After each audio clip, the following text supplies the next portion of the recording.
नमस्कार। मैं वैद्य राहुल साळुंके। आज हम हाइपरथायरायडिज्म को आयुर्वेद की परिभाषा में कैसे समझें, इस पर जो है हम प्रकाश डालने वाले हैं। हाइपरथायरायडिज्म, जिसमें थायराइड ग्लैंड जो है वो हाइपर एक्टिव रहती है और वो उसके हार्मोन जो है वो ज़्यादा तैयार करती है और ज़्यादा हार्मोन वो रिलीज़ करती है। तो उसके वजह से सिस्टमिक लक्षण दिखते हैं और फिर आधुनिक वैद्यक शास्त्र में उसके लिए एंटीथायरॉयड ड्रग, बीटा ब्लॉकर और कई बार सर्जरी भी एडवाइस की जाती है।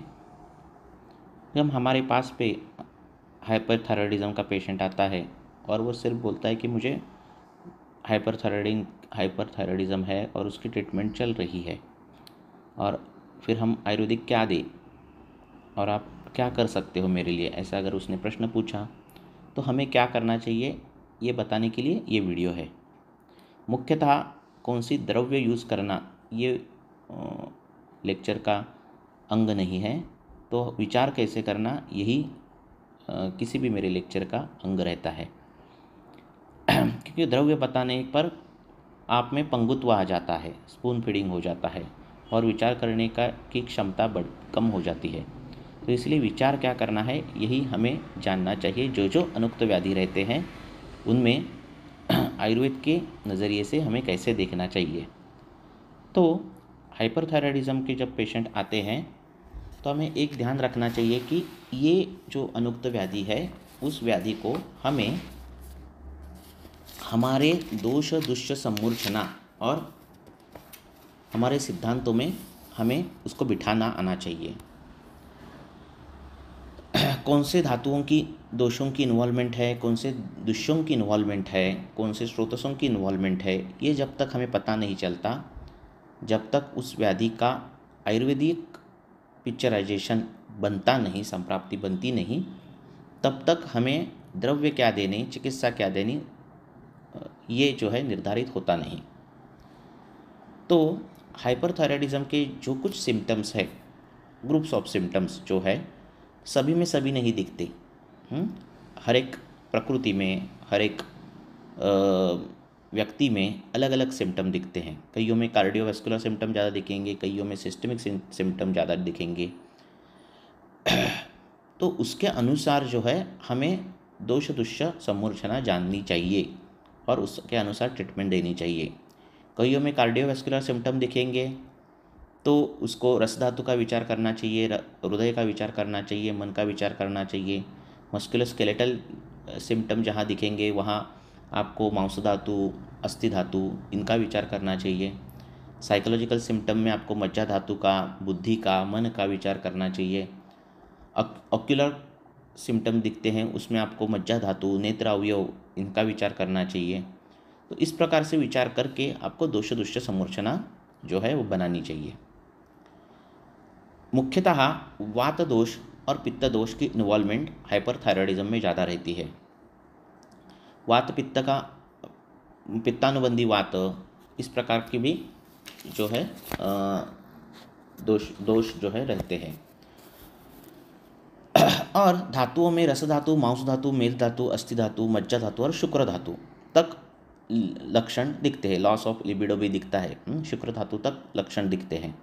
और स्रोतसों में पुरुषव स्रोतस, स्वेदव स्रोतस, अन्नव स्रोतस, प्राणव स्रोतस और मनोव स्रोतस, इस प्रकार के स्रोतसों में इन्वॉल्वमेंट रहती है। हर एक में सभी स्रोतस इन्वॉल्व रहेंगे ऐसा नहीं है। व्यक्ति परत्वे, प्रकृति परत्वे, संप्राप्ति जिस प्रकार की बनी है उस प्रकार से लक्षण आपको दिखेंगे। अब वात की इन्वॉल्वमेंट अगर ज़्यादा रहती है, केवल वात की, तो हृदय स्पंदन ये लक्षण दिखता है। हार्ट बीट जो है वो बड़े रहते हैं और उसको वो फील कर पाता है कि मेरे हार्ट बीट बड़े हैं। तो ये हृदय स्पंदन जो लक्षण दिखता है, तब आपको बाकी के लक्षण देखकर ये पांडु तो है क्या ये देखना चाहिए। पांडु के बाकी के लक्षण अगर आपको दिख रहे तो पांडु की चिकित्सा होनी चाहिए।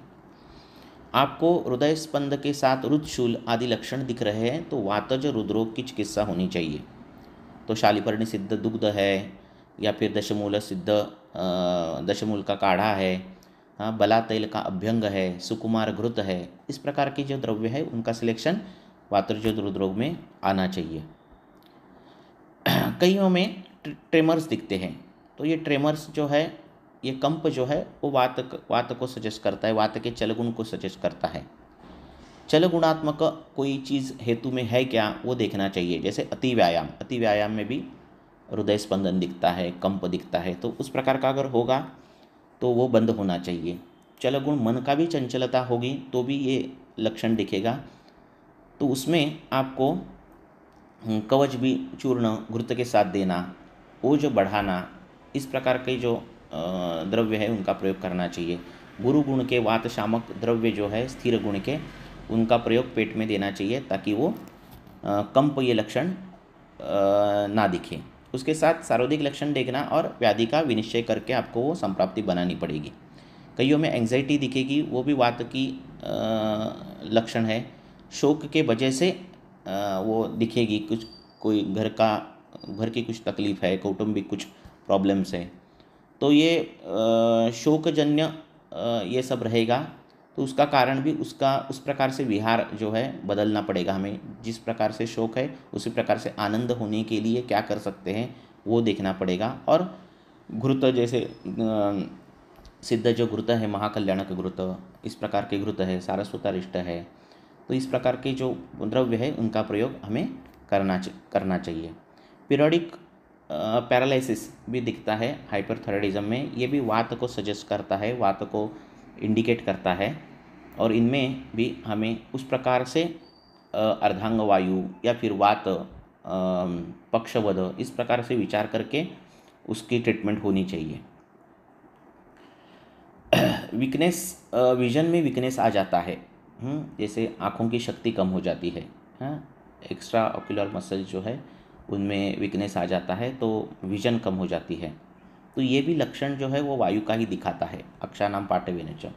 तो नस्य का काम करना, कर्ण पूर्ण करना, इस प्रकार के जो वात की चिकित्साएं हैं उनका प्रयोग करना चाहिए। बाकी की सार्वदेहिक वात वृद्धि है क्या वो देखना चाहिए। कंप के साथ विजन में वीकनेस है तो उस प्रकार के द्रव्य का प्रयोग करो। इस प्रकार से लक्षण समुच्चय जैसे बनता है उस प्रकार से आपको व्याधि विनिश्चय होना चाहिए। त्रिफला घृत का पान कर दो इस ऐसे कंडीशन में, तो वो भी काम करेगा।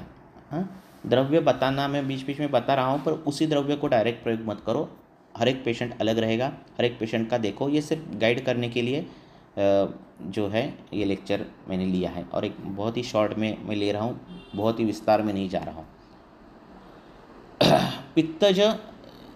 पित्त दोष जो है वो इंडिकेट करते हैं कई लक्षण।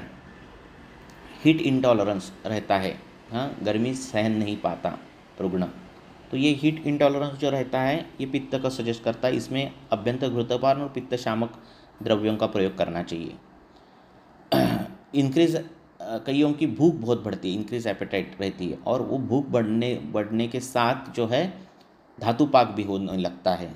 ऐसे लोगों में जो है वेट लॉस होता है, हाइपरथायराइडिज्म के, तो उनमें जो है आपको गुरु कल्पनाएँ जैसे क्षीर घृत जैसी कल्पनाएँ और ब्रूहण द्रव्य उनमें डाले हुए ऐसे क्षीर घृत, नहीं तो पायस, नहीं तो गेहूं की खीर, इस प्रकार के जो द्रव्य है उनका डायग्नोसिस तीक्ष्णाग्नि करके उस प्रकार से द्रव्यों का प्रयोग कर सकते हैं आप, और वही ट्रीटमेंट जो है आपको आपकी हाइपरथायराइडिज्म की ट्रीटमेंट रहेगी। आपका डायग्नोसिस एक तो वो तीक्ष्णाग्नि होगा। दूसरी बात, पित्तज के लक्षणों में हेयर लॉस दिखता है, खालित्य दिखता है ना, स्वेटिंग दिखता है, अति स्वेद दिखता है, तो इस प्रकार से आपको फिर पित्त शामक जो कुछ उपचार है वो अभ्यंग हो, लेपन हो, पेट में हो, विरेचन हो, तो ऐसे अगर बहुत लक्षण दिख रहे हैं आपको, बहुदोषावस्था दिख रही है और ये सब लक्षण दिख रहे हैं, तो एक बार विरेचन देने के बाद वो थायराइडिज्म कम होने लगता है। मुख्यतः विरेचन ये यहाँ बहुत काम आता है क्योंकि वात और पित्त की इन्वॉल्वमेंट ज़्यादा रहती है हाइपरथायराइडिज्म में। कफ के लक्षण ज़्यादा दिखते नहीं सिवाय गले में जो सूजन है, गले पर जो सूजन आती है तो उसका उस प्रकार से हम डायग्नोसिस शोथ करके कफज शोथ करके उस प्रकार से क्वाथ या फिर गले पर लगाने के लिए लेप, कांचनार जैसे लेप जो है वो लगाकर कुकुटनखी जो है उसका लेप, ऐसा करके वो जो शोथ कफज शोथ ऐसा निदान करके उसकी ट्रीटमेंट हम कर सकते हैं। कई लक्षण जो है वो पित्त वात पित्तानुबंधी इस प्रकार के लक्षण रहते हैं, जैसे भूख बढ़ना या फिर खालित्य ऐसे लक्षण दिखते हैं। तो उस प्रकार से घृत का प्रयोग जो है आपको करना चाहिए। तो ये जो हाइपरथायराइडिज्म है इसमें आपके निदान अलग अलग होंगे, ये पहले ध्यान में रखो, और उसके अनुसार जो है आपकी चिकित्सा होगी। कभी कभी आपका निदान जो है वातज हृदरोग होगा, तो उसकी चिकित्सा जो वातज हृदरोग में है उस प्रकार की चिकित्सा देने के बाद हाइपरथायराइडिज्म कम होगा। कई कबार आपका निदान जो है जीर्ण ज्वर होगा, जिसमें ये हार्ट बीट बढ़ने वाले हैं ऐसा, तो उस प्रकार से आपका जो है आप जो है उस प्रकार के द्रव्य जीर्ण ज्वर में प्रयोग की हुई द्रव्यों का आपको प्रयोग करना है। कई बार आपका निदान पांडु होगा, तो आपको पांडु में जो द्रव्य दिए वातज पांडु है क्या, तो उस प्रकार से वातज पांडु में दी हुई गुरुत्व दाढ़ीमादी गुरुत्व है या फिर कोई भी गुरुत्व जो है आपकी युक्ति प्रमाण से आपको देना पड़ेगा। पांडु निदान बहुत बार होता है हाइपरथायराइडिज्म में, एक तो वातज हृदरोग और पांडु, ये दो निदान बहुत बार होते हैं। तो उस प्रकार से अगर ट्रीटमेंट दी जाए तो हाइपरथायराइडिज्म कम हो जाता है। श्वास निदान कभी कभार हो जाता है, तो उस प्रकार से श्वास में दी हुई दवाइयाँ जो है वो देनी चाहिए। इतना श्वास निदान ज़्यादा होता नहीं। पांडु और वातज हृदरोग जीर्ण ज्वर ये निदान बहुत सारे होते हैं, या फिर तीक्ष्णाग्नि ये निदान बहुत होता है। तीक्ष्णाग्नि हो तो उस प्रकार से तीक्ष्णाग्नि पर जो द्रव्य दिए हैं क्षीरघृत क्षीर सिद्ध क्षीर, नहीं तो इस प्रकार से मैंने बोला कि गेहूं की खीर, अबामार्ग तंडुल की खीर, इस प्रकार की खीर जो है वो देनी चाहिए। वातज हृदरोग होगा तो बला तेल वो बोल दिया मैंने। शोथ निदान हो गया तो शोथ की चिकित्सा होनी चाहिए। आवृत्त में अगर बोला जाए तो समानावृत्त उदान और पित्तावृत्त उदान ये दो प्रकार के आवृतत्व जो है दिखते हैं, उसके लक्षण क्या है वो देखकर उस प्रकार से आवरक की चिकित्सा होनी चाहिए। पित्त वृद्धि, ये सिर्फ कभी कभार पित्त वृद्धि दिखेगी आपको, पित्त वृद्धि के ही लक्षण दिखेंगे और वो हाइपरथायराइडिज्म का पेशेंट रहेगा। तो किस गुण से पित्त वृद्धि है, द्रव गुणात्मक है, उष्ण गुणात्मक है, तीक्ष्ण गुणात्मक है, तो उसके अनुसार जो है पित्त शामक द्रव्यों का प्रयोग करना पड़ेगा।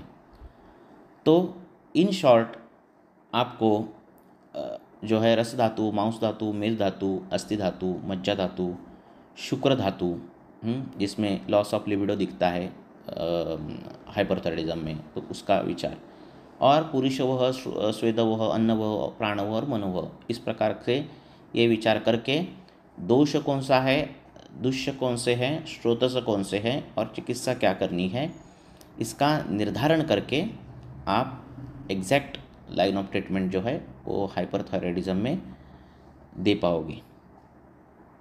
धन्यवाद।